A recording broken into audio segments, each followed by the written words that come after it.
How many of you have ever wanted to make perfect pin tucks?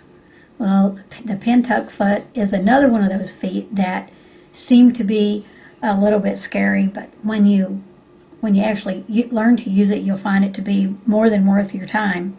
Here's an example of a block that I made where I put pin tucks in. I actually put pin tucks on a piece of fabric, and then I used that fabric as applique fabric to put it into the middle of this little flower.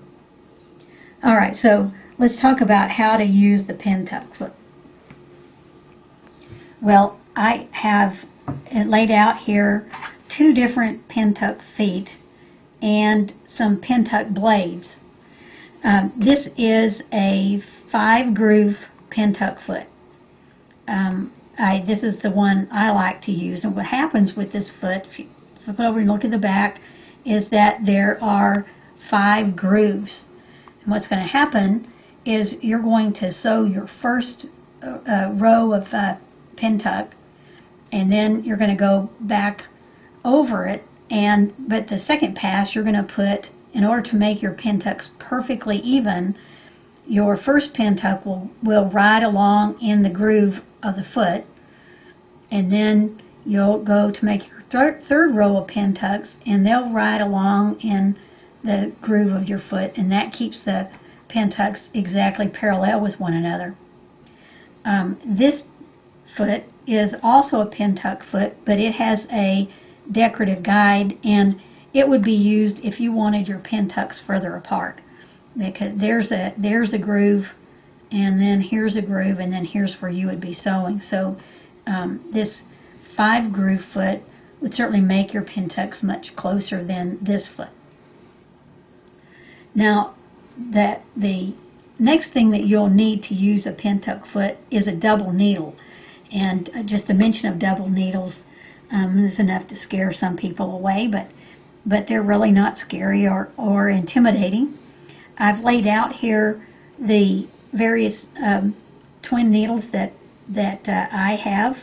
Twin needles come in about 2, 4, 6, 7 different widths.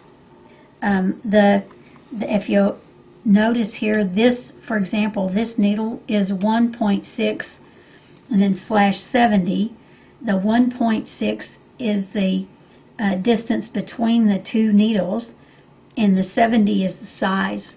So 1.6 would be a very narrow gap between the needles, and a 70 needle would be a really small needle. And then here is a 2.0, a 2.5, a 3, a 4, a 6, and an 8. And those are, to my knowledge, all the widths that the needles come in.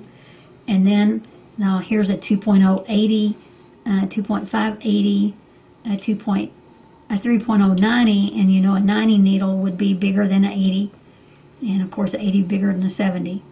And then the 60, the 6 and the 8 that I have are both 100, and just as comparison, there's. Now for your Pintucks, you'll probably want to choose somewhere between a 3, 3.5, or 4. And so I've taken the 4, and I've already loaded it onto my machine. Now you could make your Pintucks with just a Pintuck foot and a twin needle, but if you really want to have a nice consistent Pintuck, then you might also want to get a set of Pintuck blades.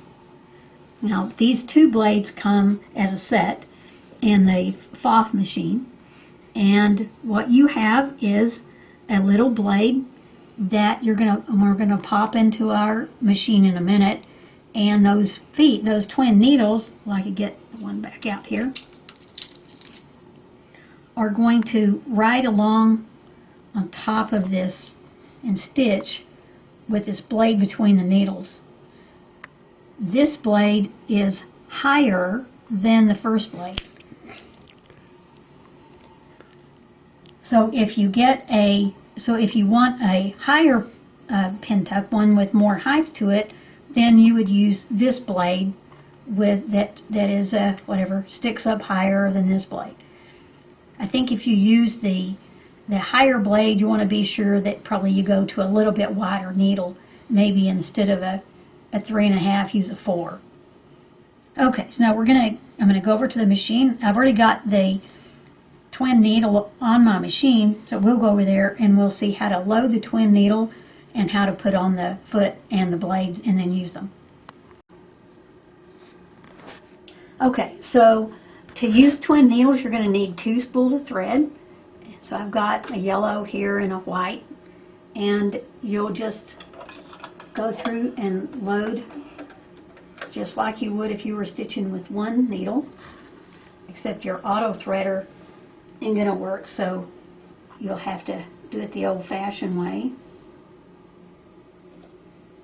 Okay, so I've got the yellow loaded through this side.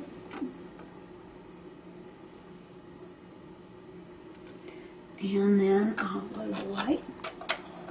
And regardless of your machine manufacturer, you should be able to use twin needles.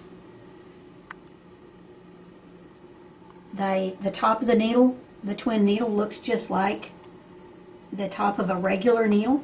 So you're just going to take your regular needle out.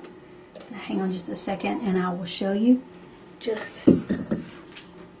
Okay, so here's the top of the twin needle. And here's the top of a regular needle. So you just put your twin needle in just like you would a regular needle. Okay, so now I've got my twin needles loaded and threaded. And now on the FOF machine, they have a really nice feature where you can go in and actually turn off and on the twin needle function. So I'm going to go here and I'm going to choose twin needle and to turn it on, and then I can actually choose the width of the needle that I have on my machine. I believe I had a 4, and I'm not sure this it's terribly necessary that it know the width of the needle that you're using, except maybe as a bit of a safety device, safety function. But now it's going to, on the screen, on my screen, you can see that I've got 2 rows of stitching, which would happen whether or not I had that function on, because I've got 2 spools of thread, 2 needles that are loaded, and so forth. Okay, the next step is to take the blade, and you notice the blade has 2 little notches, and your stitch plate has 2 holes, and you're going to take and line up those notches with the holes and pop that little blade into place. And then I'm going to put my foot on.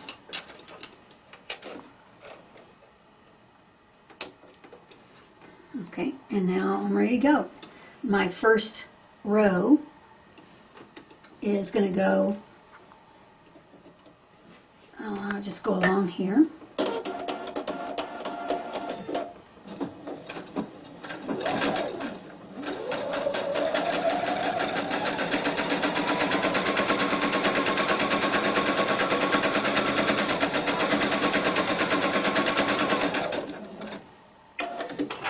And I just made my first pin tuck, and I've used that higher blade when with the 4mm twin needle on. I've got a pretty tall pin tuck there. So now I'm going to make the second pass. Let me cut off some of this mess, and I'm going to stitch on this side. And when I do, lower the foot. I make sure that I get the pin tuck in the next groove over.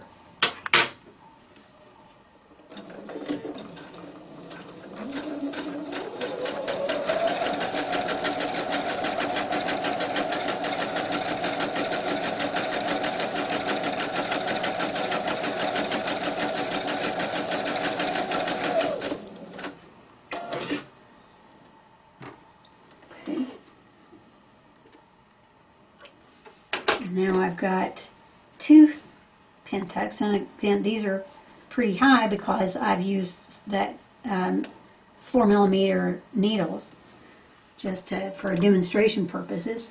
And then if I want to keep going to this direction, I'll have both of those. You can see here, this Pintuck is riding in this groove, and this Pintuck is riding in this groove.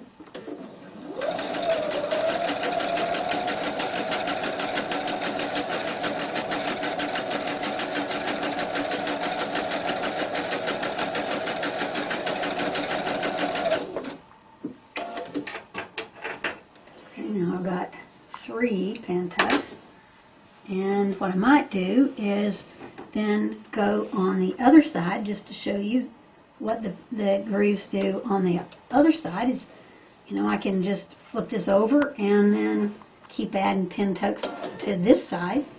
Now I've got 3 Pintucks but 2 grooves in the foot, and I'll just load along the 2 to the right.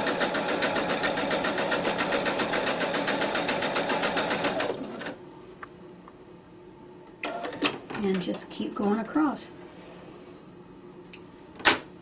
So now I've got, what, 4 perfectly spaced Pintucks. And just keep going across the fabric that the width that you want.